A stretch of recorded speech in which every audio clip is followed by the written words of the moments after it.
Leslie. Hi. Thanks for making the time to chat today. Sure, my pleasure. I've been really looking forward to this conversation. You have such an amazing story and background and to share, and I'm so excited for people to hear it and to be part of sharing it through our platform. Yeah, Also, what kind of really inspired me to do it beyond your amazing story is your passion to give back and educate within our community. I see you active in the forums, and I was like I was very impressed with that you volunteered your time and energy to even jump on the seed standards committee to make sure people are protected. right. So excited to get to know you better here today and hear about your story. You want to start by introducing yourself? Sure. I'm Leslie Lipton. I think my story is a little bit unique in that I um, am an intended parent via surrogacy. So my little boy was born by way of surrogacy in October 2024. So he just turned one. But in addition to that, I was actually born via surrogacy. Obviously a little bit different because that was almost 40 years ago. So it was quite different back in the 1980s. But I think that's sort of what has led me to wanting to put my story out there because I think a lot of things have changed and a lot of things have stayed the same. And it's just worth highlighting those things and also just um, it's been a very positive thing in my life all around. And I think sometimes the good stories get overlooked. And so that's who I am. I'm also attempting to hopefully have a second child, also via surrogacy, so that my little boy can have a sibling, and our family can have just even more love in it. So that's me. Um, That's so amazing. so. So Surrogacy has literally created and changed your life.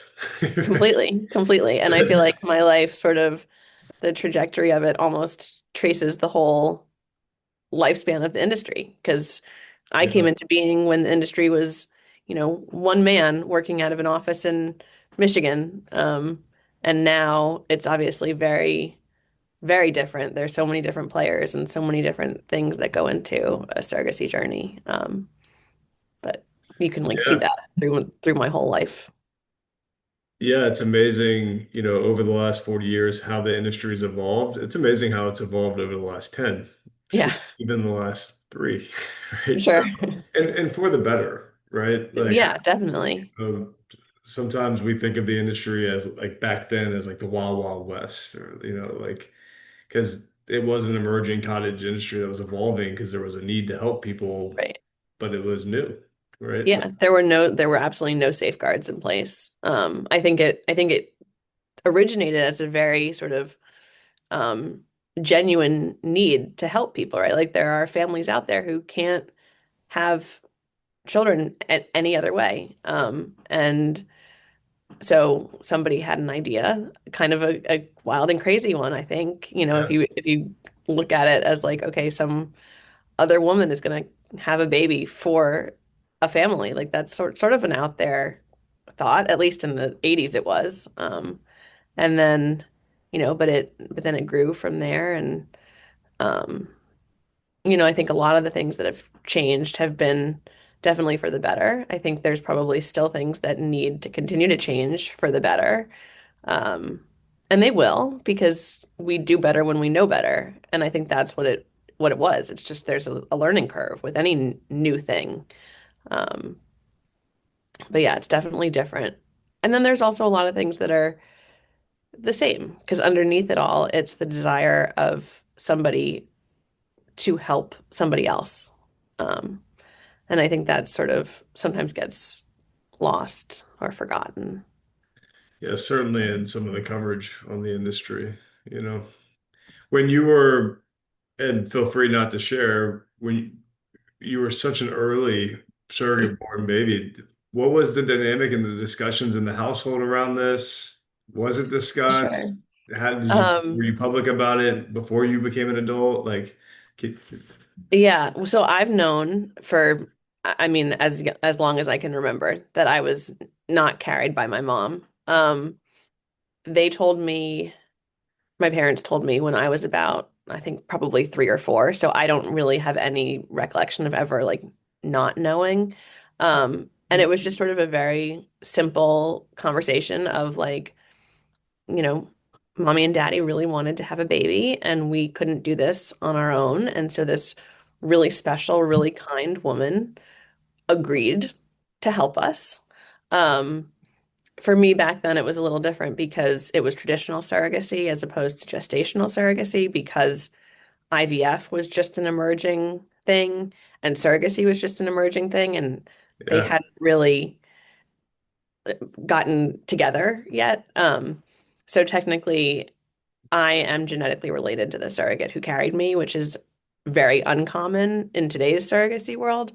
Um, but so they explained to me that, genetically, they probably didn't use that term when I was 3, but they explained to me that I was related to my dad, but not my mom, and that allowed for some really good conversations about what makes a parent, and that a mommy and a daddy are the people who wake up with you when you're sick at night and kiss your boo-boos when you fall down and come to all your school events and celebrate when you walk and celebrate when you talk, um and that while we really appreciate the person who carried me and brought me into this world, she's not my mom in the sense of a mom.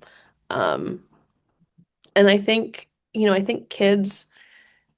kids are pretty resilient. Like they kind of just take the information that's presented to them, and I was like, oh, okay, that's fine. Um I think sometimes the adults complicate things a little bit. Um, And and so I never, you know a thing or two about working with kids, right? I do. By trade, I'm a therapist, so yeah, I'm a little familiar with them. Um, and yeah, and I see that in my practice all the time. Like the kids like they kind of just accept it, and they're like, okay, well, how is this going to impact my life? Oh, it's not. All right, moving on.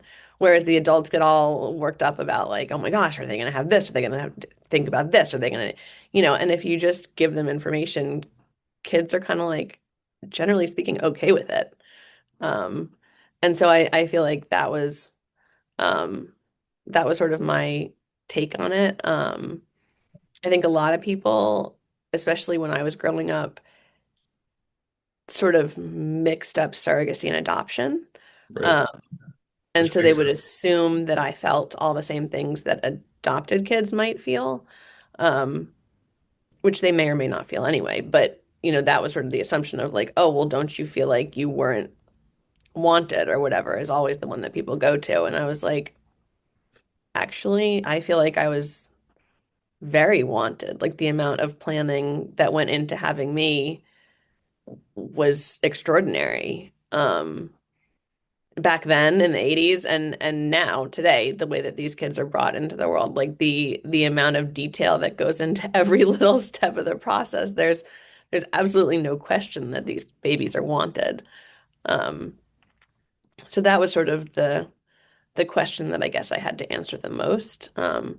But it was never anything that I actually felt internally. It was more like, oh, all right, here, I'm going to answer this again because you just don't know, and that's fine. Um, Yeah, no, I couldn't agree with your sentiment more, right? Like everybody deserves to have the opportunity to have a family. yeah. But parents or intended parents who go through surrogacy and make that sacrifice to fight that hard and push that hard to have a family, they definitely deserve it, right? Yeah. I'm not Yeah. undermining all the people that had conceived naturally, but people who work so hard to build their family and move mountains and Hmm. to make it happen, it's different. Yeah. Yeah.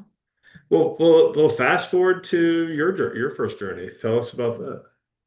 Sure. So, I mean, my little boy, like I said, he just turned 1. I I'm a single mom by choice. So I kind of got to the age where I looked around and I was like, all right, well, like Mr. Right hasn't presented himself, but like at the end of my life, if I don't get the opportunity to be a parent, I think I'm going to regret that more than the picture perfect two-parent household that, little girls dream of. So I kind of was like, all right, well, how am I gonna do this? How am I gonna make this happen? And um, obviously I knew I was gonna need some kind of help because I'm just me. Um, and then I also knew that in all likelihood, I was not going to be able to carry a child just the way that my body responds to hormones. And I've known that since like teenage years with like experience of going on birth control to try to regulate my period and having like every side effect known to man. And so the idea of going through even the hormones that wouldn't be necessary to do an egg retrieval, doctors were like, yeah, like unless you really, really feel like you need that genetic component, like probably not recommended. And like a pregnancy, and I was a little bit on the older side of things. I'm not old, but I'm in my late 30s and just starting this process. So like there was no guarantee that I was going to get viable embryos with my eggs anyway. Um, and so uh, I think, I talked to some fertility clinics and they kind of were like, yeah, like you maybe could try, um, but it probably would be hard and we don't know exactly what it would do to your body. And I was like, oh, that sounds a little risky. Um, and I think because of, not that I set out to like want to recreate my own origin story, um, but I think my eyes have always been more open to the fact that families can be created in alternative ways. Um, so I think it was easier for me to wrap my head around the idea of using a surrogate than maybe your average intended parent. Um, and then and then once I'd gotten to that point, I was like, oh, this kind of actually just feels right. Like it just feels like it was meant to be that like full circle moment. Um, a lot of I think really good conversations came out of it, a lot of really good growth personally and as a family. Um, that, honestly probably wouldn't have happened if I had just had your everyday run-of-the-mill pregnancy. Um, so got connected with a fertility clinic, got connected with an agency, got connected with a surrogate who's the most amazing person I've ever met. Um, and did an embryo transfer. Actually, the first transfer unfortunately didn't stick, so we had to do a second transfer, which resulted in Luke. So, everything happens for a reason. And um, I feel like my journey was pretty pretty seamless, pretty textbook, minus the first transfer not sticking. But I do feel like I got really lucky in the sense of like I matched pretty quickly, and I feel like I had a lot of people around me that knew what they were doing and knew the industry now and were willing to guide me. So I do feel very fortunate for that. Yeah, I think picking the right team of professionals around you that you can trust, because most people are busy, right? Yeah. Most people have busy lives already, and this is another very complex and involved and personal Yeah. and emotional and expensive element. Hmm. So I think having that real team of professionals to guide you that you can trust, Yeah. is so critical. And then it sounds like you also had an amazing relationship with your surrogate. I did. I mean, I absolutely consider her like an extended member of my family. I mean, we still talk all the time. I send her pictures of Luke. She texts me pictures about or stories about her kids. I think it was, again, I was very lucky, but we've sort of very naturally fell into a friendship, continued it throughout the pregnancy, um, and have continued it since. And she very quickly, she was like, "Do you want to do this again?" I was like, yeah. Do you want to do this again? She's like, "Yeah, but only for you." Like, okay, cool. Um, That's awesome. So, it honestly, it was a very ideal relationship. I think we both in the beginning worked hard though to like make sure the other person felt comfortable and to get to know each other on a basis that wasn't just like about the pregnancy, so that we sort of knew, I kind of know what makes her tick and she knows what makes me tick and I know where her fears are and she knows where mine are. And um, I think that that went a long way to having the journey that I did. Yeah, I think that relationship is so critical. We see so many journeys go much like yours very well and with a Yeah. beautiful relationship because at least in my opinion, what surrogates become surrogates to do something amazing to help somebody. Like that's front Yeah, and center number one, right? They take risks. 100%. Their mother, they're Crazy. busy. Like, yeah, I view them as like superhuman, they amazing. are. I tell her all the time, I'm like, you're my superhero. You're Yeah, my superhero. yeah. And I was actually having this conversation on an interview yesterday. It's like I was thinking about this the last couple of weeks. It's like, because you talk to surrogates after they've delivered and they've seen the outcome, and it's like they have entered that like superhero, done Mhm. something so incredible for to create a family and help somebody that can never be taken from them, right? Yeah, never. And it's just it's amazing, and I can't. And maybe you have an idea, because I was talking to somebody like couldn't even understand what an embryo was. And I was trying to explain to them, he's like, "Oh, it's all about the money." I'm like, "It's not about the money. They No. wouldn't do it for the money." There's no amount of money that would make that worth it if they Yeah, didn't also care about doing something good for another person. Like, there's no amount of money that, like, I guess that's the other thing is like people say that it's like baby selling and they get all worked up about the money. And I'm like, no, really? You're like compensating somebody for the pain and suffering of basically handing over their body for at least a year when the whole yeah, from the start of meds and medical clearance. And I mean, the whole thing, like it's at least a year where they are putting stuff into their body, whether it's medication or an actual embryo, and then they're carrying a child. Like they deserve way more than they get. Like, I mean, it's not the baby that you're paying for. It's all the stuff that goes along with getting the baby to you. yeah. It's a major sacrifice, and again, total superhero status. And I was trying to think of something to explain to somebody that's not in the field.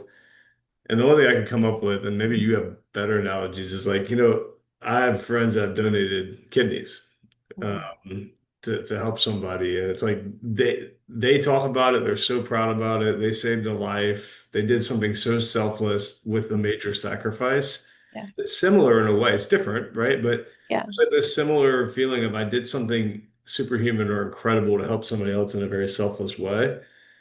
That's kind of how I think about it, but obviously I can't No, directly. I think that's very accurate because it is. I mean, it's so selfless and it's so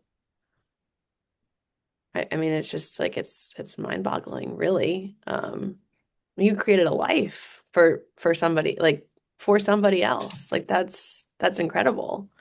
Um, And I and I think think, go oh, ahead, sorry. sorry. No, please go ahead. I was gonna say I think that's one of the things that I'm most when we talk about, how the industry has changed and how surrogacy has changed. I think that's one of the things that I'm most thankful to see is that surrogates really do, I think, get that like not that they're doing it to get the praise, not that they're doing it for that superhero status or whatever, but like I think I think the general perception now really is like, oh, this is such an amazing thing that you're doing for somebody. And I think that's one of the things that's changed a lot since 40 years ago when I was born.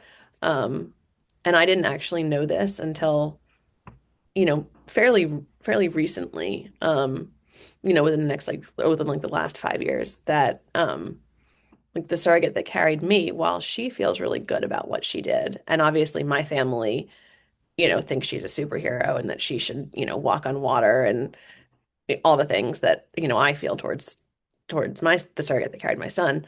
Um, she was not met with that in the general public. She was Yeah. met with a very different experience. And that just like when I heard that and I started thinking about it, like that just like breaks my heart because again, she did the same selfless act for another family and like instead of being met with the oh my gosh, how amazing, like, you know, all the thanks in the world, which obviously she got from my family, but the greater world, she was told at the hospital that if they had known before they admitted her, so when I was born, I was actually 5 weeks early. Her water broke. Um, and so she went to the hospital. Obviously, my parents were nowhere in sight because they're in New York and she's in Michigan and like they're getting on a plane and trying to make it in time. And so she goes to the hospital because like baby's coming. And so they admit her, and then like in the process of it, she says to them, "Oh, the parents are coming," or this is she reflects that this is a surrogate pregnancy. And the hospital that she was at actually said, "Had we known, we would not have admitted you. We would have Well, turned you away." And I'm just like that's just, first of all, it's appalling that you would turn away a woman who's in active, like right.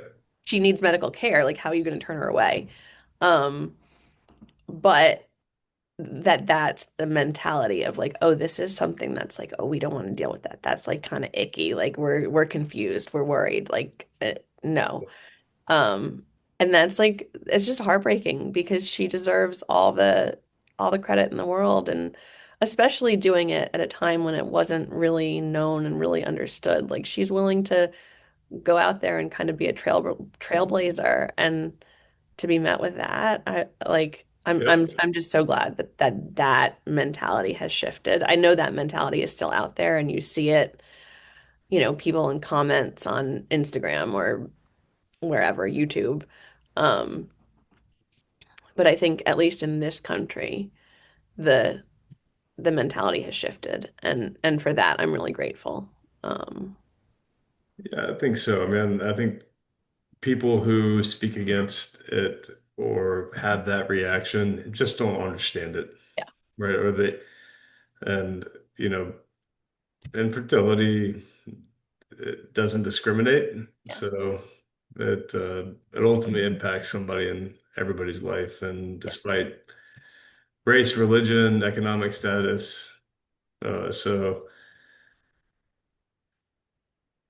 I think that's what makes it more known. And then look, the availability of the information now online and in the press and the sure. news, I think the awareness of it becoming more kind of quote unquote mainstream has Yeah. helped in a way.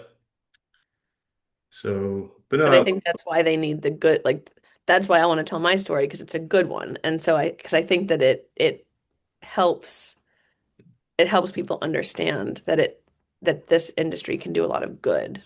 Um, if you don't have the good stories out there, then people assume that it still is this like kind of black market kind of scary thing. And it I mean, unfortunately, it can go wrong, but it can also go really right.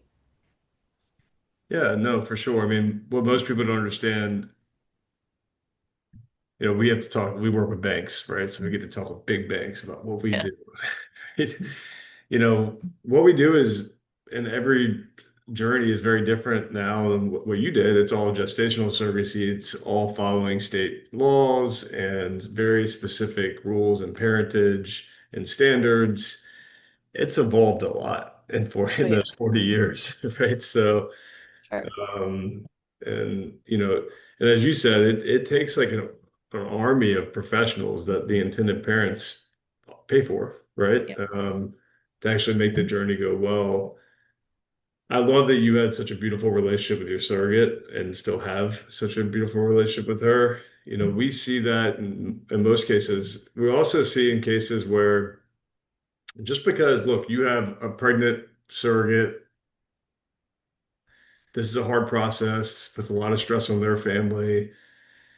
There's a lot of hormones and emotions on their side, and then you yeah, have oftentimes a very stressed out intended parent or parent, and little things can just boil over, yeah, right? And often it's just misunderstandings or, we see it on the financial side. I mean, we'll see all out relationships get kind of burned to the ground over like $20. Yeah. and a disagreement on a calculation, and there's only one right calculation, right? So, and I think where you're talking about what you see in the bigger picture of what this human's doing for you and focusing on that relationship is so critical because in all of the situations we see, if those parents and that surrogate will just come to the professionals and say, here's my concern, here's what I'm dealing with, there's no point of tarnishing a relationship over anything really, right? Right. But that all works when you have trusting professionals that you're comfortable going to that you feel have your best interest at heart.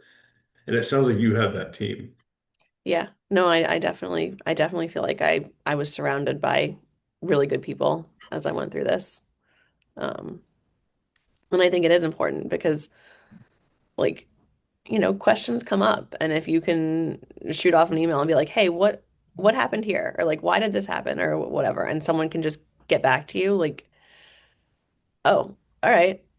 I didn't realize." Or, "Oh, okay, well, can we do it this way, next time?" Or, "Hey, could somebody explain this to me further?" And I think it saves everyone a lot of, or well, saves at least intended parents. Saved me a lot of time because like I could sit there and I could research all the stuff and I could, read until my eyes cross and Google and, pull up articles and try to figure out how it all works together. But like other people have already done that. And if I can just ask the question and have somebody give me the answer, it saves me a lot of time that I don't have. But I think that what's also important, and I think sometimes where things go wrong is that it's a hard, like this is a hard process. Like my process was, like I said, was I feel very fortunate.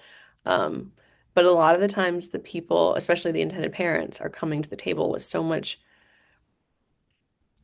hurt and so much loss and so much trauma to begin with that then like the smallest thing can just sort of trigger all of that. And so the reaction has nothing to do with the actual event that they're reacting to. It's really based on, you know, 5 years, 10 years of struggle.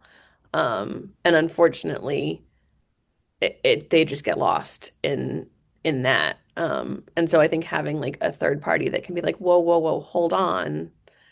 Like, whether it's maybe we should get a therapist involved, not to like toot therapy's horn, but might as well make a plug there. Or like maybe we need to like just pause for a second and regroup and step back for it. So I think like having somebody that's not intimately involved in the hurt and the hardships um, can sort of recalibrate everything. Yeah, we certainly see it, you know, in our capacity in the financial piece all the time. We just step in, explain the situation calmly, and usually it de-escalates. Mhm. If that doesn't work, usually the agency getting involved and kind of explaining because they're closer to everybody than we are, resolves it. And very seldomly the attorneys come in and that usually quickly resolves any like the less than 1% issues. And it's like a fraction of a percent where that takes time or tension or back and forth. And I think that's where actually escrow plays a major role because there's a lot of misunderstandings and a lot of concerns around escrow these days for a lot of reasons. Yeah. What was your thoughts of, like when you were looking at your journey and escrow and you were seeing the news and tell me what Uh, your reaction was and how you felt comfortable. well, okay, so I went into this a very like way back in the beginning, like when I first was like, okay, this is what we're gonna do. Like obviously I knew that money changed hands. I really didn't know how that was supposed to happen. Like I like totally clueless. And then I think somebody in one of the forums or something, I don't even know where I first heard the term escrow. And I was like, what the heck is this? Like, I don't know what this is. I'm not a financial person. My dad's a financial person, but I didn't ask him about this. Like, I just was proceeding about my business. Um, and then, and then it became clear that like, oh, okay, escrow holds the funds and they allocate them and they're the ones that like, kind of take care of it so that you don't have to be sending, I don't want my camera. Okay. um, so that like I don't have to be sending or wiring payments to the surrogate on a certain schedule, and um, and then I think my first thought was like, well, what the heck? I don't want to take my money out of my bank account and put it someplace else because like that's kind of annoying. Um, and there are some days where I still would like it in my bank account to be, growing for me. But then when I step back and I think about it, I think having somebody else handle the financial piece allows me, or allows intended parents, allows surrogates really to be more present in the the other stuff. So whether it's, there's so many moving pieces, like there are just so many things. And if you had to also worry about the money and like the timing of payments and the timing of dispersals and the intricate details of what the contract says and like what goes where when, and it just would add a whole layer of complexity that I think um doesn't necessarily need to be there. So I got over my like, what do you mean I have to put all this money in an account someplace else? Um, and obviously we're sitting here talking, so I obviously used Seed Trust, and had a very smooth, seamless journey. I mean, I don't think we had any issues the whole time. It was in the midst of the first journey that one of the biggest other escrow companies like absconded with a whole bunch of money. So that went down right in the middle of it. And I definitely had a moment of like, oh dear, Yeah, could that happen to me? Because this is not an insignificant amount of money that we're talking about. It wasn't for those parents. And that's just like absolutely devastating that they um had to deal with that in the midst of an already really difficult, like challenging situation. unbelievable. Yeah. And heartbreaking for the surrogates too, because they're counting on certain things to happen at certain times, and when they don't, that puts them out. And so it was just a really bad situation all around. And I think what I come back to is like, okay, well, again, like we do, as people, we do better when we know better, and the bad situations show us where we need to make improvements. Um, and I think that is maybe in the last couple of years coming to light in escrow companies. Um, I think it's come to light in various other aspects of the surrogacy industry over the years. Certainly, you know, case law, and lawyers, and like that evolved, pretty quickly because of a couple different cases back in the 80s. And that definitely is different now. And so I think that this is just like the next evolving piece of it. Um, Yeah, yeah, what a lot of parents and surrogates don't know, we've been talking about kind of 40 years ago and now. If I look back 10 years ago when Seed Trust started, it was a combination of a CPA, an attorney, and a banker, right? It's like a bad joke, right? it was So part of one anyway. yeah, it's sort of one.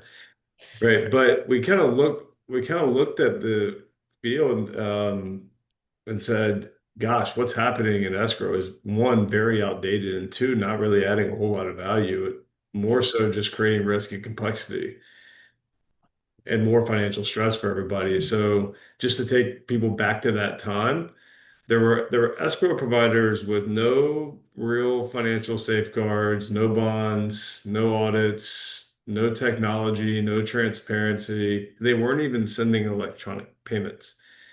Wow. The all of the control of the funds sat with the agency. Mhm. So the escrow company really didn't protect as a fiduciary the parents or the surrogate because the agency had full approval authority and they just acted on the agency's approval. So we came in and we were like, this is the Wild Wild West. This is kind of a facade. This is a facade. And it wasn't bad actors. It wasn't people who were doing this wrong because Sure, they weren't being malicious about it. They just they, didn't know yeah, or hadn't thought about it. they hadn't thought about it, right? The industry was evolving, and most of them just set this up as a necessity, right? Like it was a law firm that said, "Look, I can do this. My clients need it." Wasn't their Yeah. focus. So most of the people doing it were amazing people, but they just weren't doing it the way it could. So we kind of saw that opportunity. And when we came into the industry, we were not highly regarded because they were like, everybody was like, you guys, this is crazy. Your concept's crazy. Your technology and your transparency is going to create more questions and confusion. And and we had our battles. Right? As anything new will, right? People Yeah. don't like change and they get confused. And then, it's only proof of concept that shows people that, like, oh, actually, that works. Yeah. Then in time, the agency started to say, wow, you're actually taking a lot of work on, and through your technology, you're able to do it at the same cost as the other escrow providers. And then the surrogate said, gosh, I get electronic checks and I can see my payment dates and I get notifications when I'm getting paid. And the parents, like it literally used to be they would sit there for a month not knowing what their balance was. They didn't Yeah. know what was getting paid, when it was clearing, and sometimes they'd get an email of an Excel sheet. Right. I can't even imagine today, right? Like how that was Right. stressful. As a financial person, that I would have been the worst client. Right. Yeah. But yeah, so when we and then the core component that we're and what we did, so then we set out, and what that did was it pushed other providers to get better, right? More people started selecting Seed Trust, and then we came up with this crazy idea of this bond. So we started with a bond and a bigger bond and a bigger bond, and now we're at 100 million. And what we're proud of is we've kind of set the gold standard, and we're kind of pushing the industry forward. Mhm. Now, I've actually received calls during the evolution of what we were doing saying, Adam, you can't do that. It's not fair. Mhm. And my true north and our true north at our company is just to constantly innovate and push forward because it's the right thing to do, right? Mhm. If I can advance the security, A, I sleep better at night, and B, I'm further protecting our clients. And I Mhm. think what a lot of parents don't understand is we catch millions of dollars in mistakes every year Yeah. by checking the receipts, checking the contract, and we take on that fiduciary responsibility so you don't have to, Right. right? So in a lot of cases, you have the agency checking, then you have our team checking, and so you basically have that dual control and multiple set of eyes. And then within our company, there's a 5-step approval process for any dollar to leave the account. So we have like extreme checks and balances.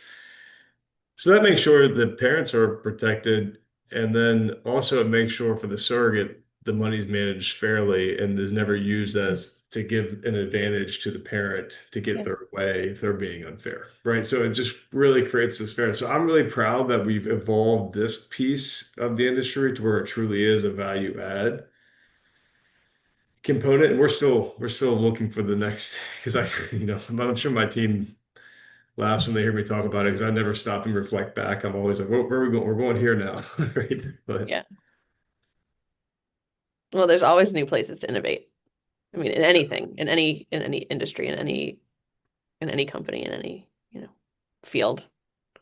and I remember the day the news hit and it was becoming more apparent of the escrow scandal, and we were just on the back of another one that was less public. We've stepped in on many of them, and it's incredibly heartbreaking to me. Like but I remember that day, and I had a trip planned for like our summer vacation for our family. I just canceled it.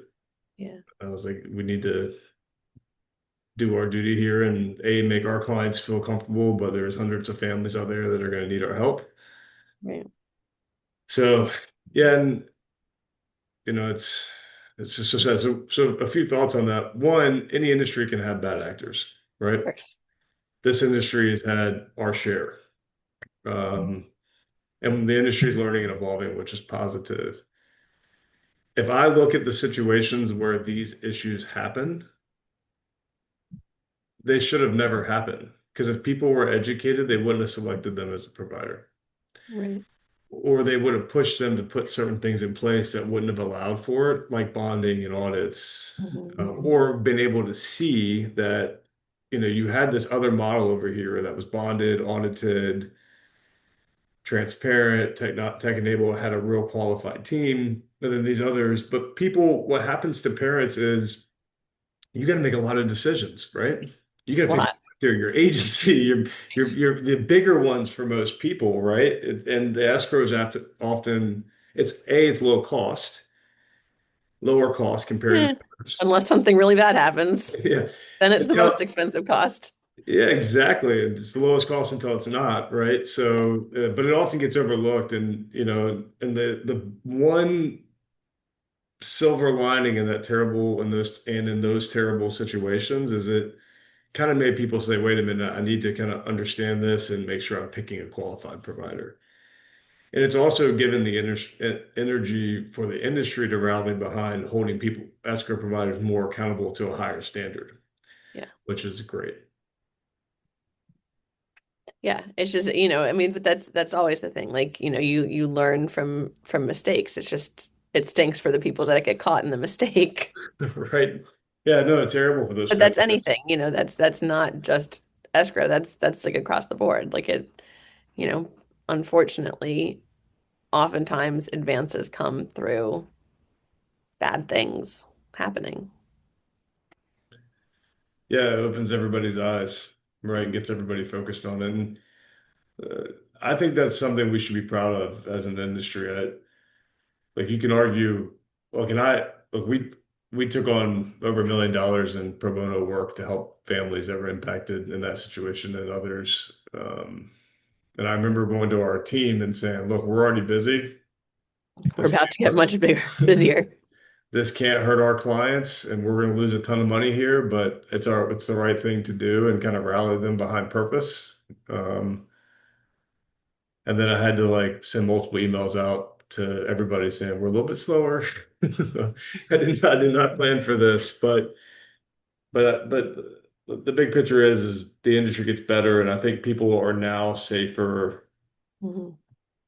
holistically beyond C-Trust clients are now going to be safer whether they use C-Trust or pick another provider than they would have been a year ago, right? Yeah. I think, I think it's so important to be able to in this process because there are, like you said, there are so many decisions and there's like you just hit decision fatigue at some point. Like I just can't make one more well thought out decision. Um, and so to have people, whether it's the agency or the surrogate or the escrow company or the fertility clinic or the OB that's going to be delivering the baby, like all those, just to have people that you trust that you can sort of like offload some of those decisions to, like it goes a long way because, you're trying to, it could be managing a surrogacy journey as an intended parent could be a full-time job. And, at least I am also working my regular full-time Right. job. I don't have the hours to have another full-time job. Um, so being able to place trust in other people is really important. Um, just for sanity and functioning's sake. Yeah, no, for sure. I can't, when we hear of like self-paced situations and independent journeys, it's we pick up a lot. Like we pick up some midway through their journey. Like was such a bad Very much. idea. I'm arguing with my surrogate. I'm at the bank every week. I'm arguing with my surrogate constantly about the contract and calculations, and Yeah. I don't think they get the intended outcome of the relationship they want because they're focusing on all the Like the technical minutia, components and the like the teeny minutia. things. Yeah. And look, it's these contracts aren't simple. No. They've evolved over so many years of learnings and different issues that can come up, and they capture that in the legal wording, and it makes our job difficult, right? But it also makes interpreting them or knowing what they say and how it should be done difficult at times too. Yeah. What advice do you give or share often with parents or surrogates that you talk to that are going to go on this journey? Um, I mean, I think there are two things. One, I think is, you know, um,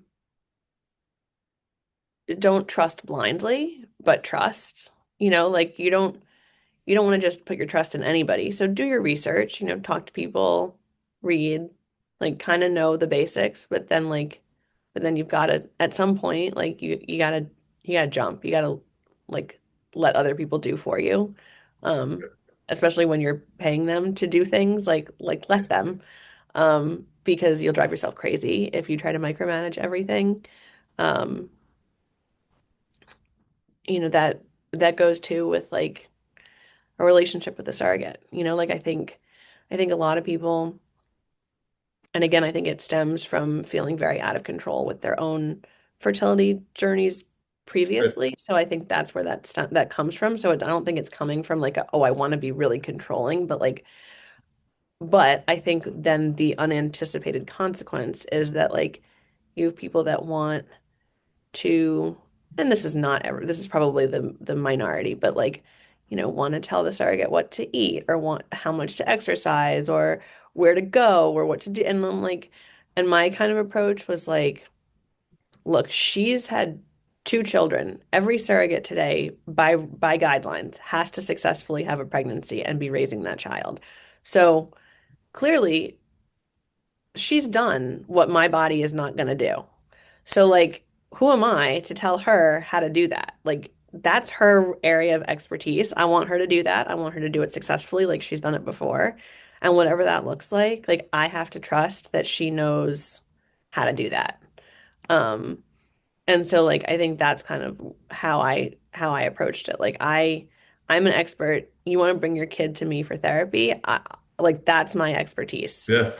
Being pregnant, not my expertise. That's why I have somebody else doing it. Um, same with like stuff that the agency takes on, or same with escrow. Like I don't want like I want to find those people that I can trust, and then I want to trust them, and that's sort of what I would say for that piece. And then and then the other thing that I would tell people is I think as much as possible, try to be ready for things to go right and like be ready for those really wonderful moments. Um, because you never know, obviously. Um, but if you spend the entire journey waiting for the next bad thing to happen, you miss out on really great moments. Whether it's, going to an anatomy scan with your surrogate and like having dinner with her afterwards, or whether it's like, a really fun exchange with your case manager at an agency. Like if you're always on guard, you miss that stuff. Um, so obviously I know that's easier said than done because Right. there's always the next milestone and there's always the next thing and you're always planning and you're always thinking ahead and you're always trying to like, you know, be ready. Right. But as much as possible, try to enjoy the moments as they come, I guess. That's really beautiful advice. I think Kind of trust. cliche, but I think, look, I mean, pick a good team, informed, and trust in that team, and make them do their job. Right? Like, let them and make them do their job, and then enjoy the whole journey. Right? Like, don't just because it's that's really beautiful advice. and it goes fast. Like it'll be there and then gone before you know it. And like if you don't stop and enjoy it while it's happening, like you might look back one day and be like, wait a minute, what just happened? Right. And you're on the you've joined the standards committee at Seeds, which is Yeah. amazing. Yeah. You're giving back to the community by sharing your story and also volunteering your time, which I know is valuable. Tell me about that. What inspired that commitment? And Um, I mean, look, I kind of, as I was going through this, I was like, okay, I was born via surrogate. I'm an intended parent via surrogate. Also, a mother an intended mother, which, this is still a space that's like, I think there are a lot of us, but it's predominantly probably, or the majority is probably still homosexual relationships that, that's their option. I think Um, I think the and so, majority I think the actual majority is still heterosexual couples oh, is it? Okay, cool. who go through IVF. Oh, I guess, yeah, that would make sense. But it seemed like, as a single mother by choice, it just seemed like I had a lot of like things that were different about my journey or whatever. Yeah. Um, and I just kind of thought like, at least in terms of being I probably am,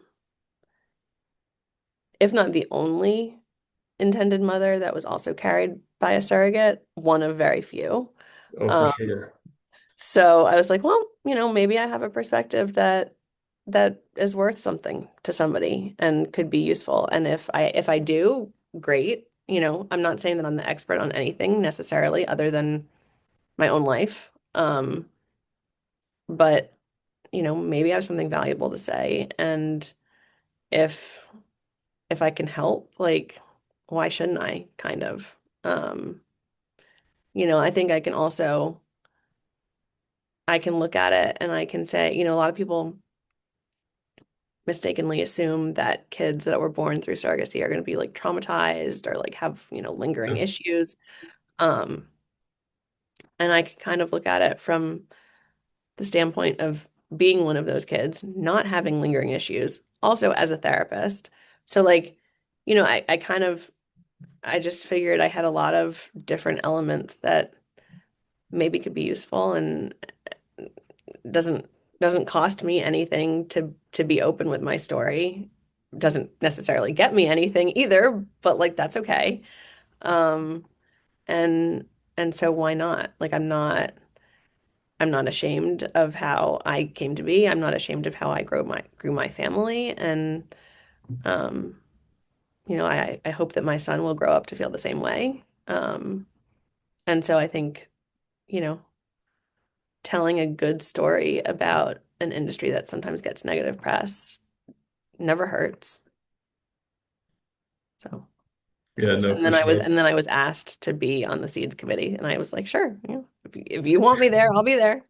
No, You know, I think what you're doing is amazing and more of it's needed. So I hope others that see this and know you and get to know you follow your example. Because I mean, honestly, the way most people end up in the field is they were connected to it personally and felt inspired to help others. And that can be by way of becoming a professional in the field or by way of educating and helping other people have better experiences. So I think what you're doing is necessary and it's great. I'm sure it's greatly appreciated by me. It's certainly appreciated by us. And we'd love to get more parents and surrogates for that matter involved yeah, in both education and figuring out how we continue to improve. Because what we do is so important, as you very well know. yeah, yeah, So, and we talked a bit about escrow. Obviously, we're an escrow company, and I'm glad that the experience you had with us is positive. We're also grateful that you selected us again. I guess that's our biggest compliment, right? As you're going forward with us yeah, again, sure. with your second journey, and I hope you have an amazing second Thank you. journey, and it's as smooth or better than I your first, so hope so. Fingers crossed. and I love that, and as you know, it's going to be worth it in the end, right? So. It's all worth it. It's all worth it. And if people are watching this thinking about how to select an escrow company, it's there's a standard out there now that at Seeds Ethics that should give guidance.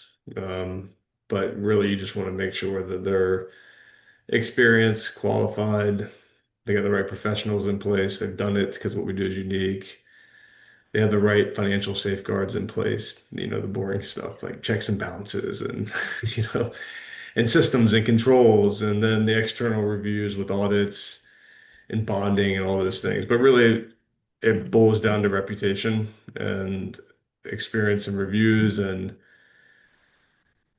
the people behind it is a lot of it too. So, but and I hope that this video does educate people a little bit more on escrow as well and how to select the right one and how to entrust in it and see the value and so it doesn't cause problems or pain in your journey. It actually adds value, which it truly does, and protects everybody. So, well, Leslie, thank you so much for your time. Your story is amazing. I couldn't be more grateful for you.